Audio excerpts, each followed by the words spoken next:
तर मित्रांनो, आज आपण ट्राय करणार आहोत यो परदेशी राक्षस. एकदा याचे हात बघा भाई, हात आहेत की वाडाचं झाड. या राक्षसाचं नाव आहे रॉली विंकलर आणि आज आपण ट्राय करणार आहोत याचा फुल आर्म वर्कआउट. चल भाई सुरू करूयात. या राक्षसाच्या वर्कआउटची सुरुवात होते इझी बार कर्ल पासून. 2 दिवस झाले लाईट वेट वर वर्कआउट करतोय. ज्या आईच्या गावात जाम झाली नाटकं. आज बेशुद्ध पडलो तरी चालेल, हात तुटलं तरी चालतील, पण आज तगडा वर्कआउट झालाच पाहिजे. पुढची एक्सरसाइज होती ट्रायसेप डिप. मशीन मध्ये होता नव्हता तितका सगळा वेट लोड केला. आईच्या गावात नसा नसातून जोर काढला. कुत्तत का नाही, पण भाई 10 रिपिटेशन काढले. एका मुवमेंट साठी थोडा भिंगरलो, पण तिच्या आईला आज जीव गेला तरी माघार नाही. होऊ दे पालक्या. त्याच्या के बाद मैंने मारा सिंगल आर्म प्रीचर कर्ल. तुमच्याकडे मशीन असेल तर बेस्ट, नाही तर डायरेक्ट केबल धराची निवाडाची, त्याहून बेस्ट. इझी बार कर्ल मध्ये एवढा टाईट झाला होता मसल, त्यामुळे इथं 8 रिपिटेशन मारताना पण माझी पंचायत झाली. मसल माइंड कनेक्शन एवढा खतरनाक झाला होता ना बाबा. पुढची एक्सरसाइज नुसता शो ऑफ. धर केबल ना आपट बास खाली. आयुष्यात जाम आजार येतील, दुनिया इकडची तिकडे होईल, पण तो tricep day by day growth होत राहील. त्याचा नाद नाही करायचा भाई. ट्रायसेप आहे की मच्छीची तुकडी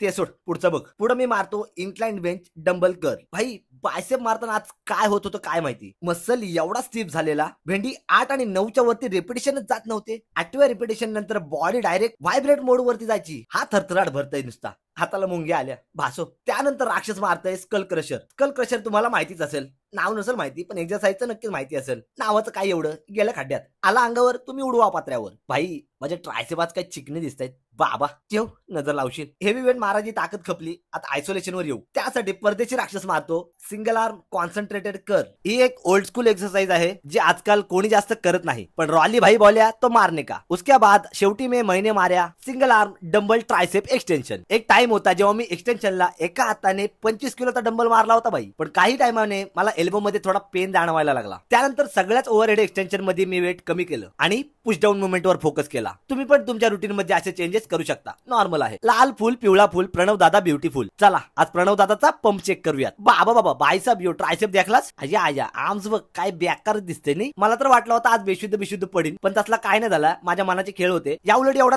तगडा वर्कआउट झालाय ना भाई, जामच मजा आली. असो, तुम्हाला पंप आवडला असेल तर वर्कआउट नक्की ट्राय करा आणि यशात मजेदार वर्कआउट रुटीन साठी आपल्या भावाला फॉलो करा. तोपर्यंत आलोच पुढचा वर्कआउट घेऊन.